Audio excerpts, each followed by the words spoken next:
Keď už teda hovoríme o móde, ja si myslím, že môžeme pri tom aj zostať, pretože prišla Brigitte Bardot. Brigitte Bardot medzi nás, ale to je naozaj nádherný, exkluzívny kus. Pes a je to faraónsky pes. Je to pes, ktorý nám patrí do 5. skupiny FCI, čo sú prapôvodné plemená. Čo to znamená? Toto zvieratko, toto plemeno 1000 rokov má ten istý vzor, ten istý vzhľad, je také isté, není vôbec ničím zmenené. Počkajte, mne naozaj pripomína tento psík toho, ktorý je zobrazovaný na tých egyptských obrázkoch a je tam na vstupe do podsvetia, presne, len tam bol čierny vtedy.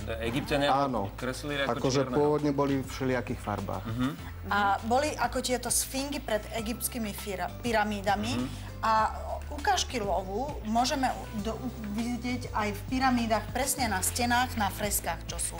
Takže prapôvodne sú tieto psy z Egypta.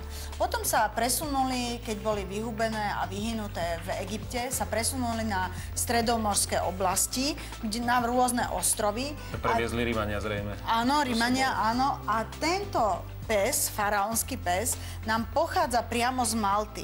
Na Malte bol používaný na lov zajacov a tento psík bol veľmi obľúbený aj najmä preto, že je veľmi rýchly a veľmi obratný. Bol veľmi dobrý, pretože na Malte je mnoho skál a pri tom love zajacov on má možnosť takú, má schopnosť, že vyskakuje veľmi vysoko. Čiže ho veľmi dobre používali. On keď bude veľmi obratný, tak sa podarí, že už ochutná aj našu raňajkovú brusketu. Myslím, že keď ho to pán nebol Rizman problém. neudrží. Áno. Vy ste sa ako k tomu plemenu dostali? Akú s ním máte skúsenosť? Je to opäť spoločenské plemeno? Je to už teraz spoločenské plemeno, ale v podstate na tej Malte sa stále využíva ako pracovne. Toto je čistá provokácia od nášho kameramana. Je veľmi dobré pre aktívnu rodinu. Je veľmi vhodné plemeno aj k deťom. Má rado aktívny život, čiže prechádzky, kurzingy, čo sú simulácie lovu na dostihových dráhach, ktoré sú pripravené.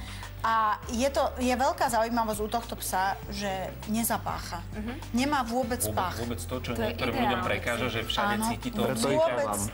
Vôbec nemá pách. A šteká? Lebo viem, že áno, lebo sú aj psíky, ktoré nezvyknú štekať, ale... Basenži. Napríklad. To vlastne oni sú príbuzní. Jasné. Tento šteká, ale nezapácha. To je dôležité. Áno, 1 plus, 1 minus. Čo je ešte veľmi dôležité, keď je v takomže pozore, si všimnite, jak dá hore uška. Čo sú veľmi typické, sú tie uši. Ako vidíte, sú také veľké, je veľmi, keby si sa s ním prešiel, je veľmi zaujímavý, pretože má krásnu atletickú postavu, aby ste videli, aký je veľký. A má nádherný hrudník a vidíte, že naozaj, jak tie sfingy pri egyptských pyramídach. Áno, a už ho to ťahá v tejto chvíli k pani Erike Majerskej, lebo ho zaujíma drôtkárske umenie, tak my sa ideme tomu ešte povenovať. Ďakujeme za predstavenie toho nádherného plemena. Prajem vám všetko dobré ešte. Ďakujem.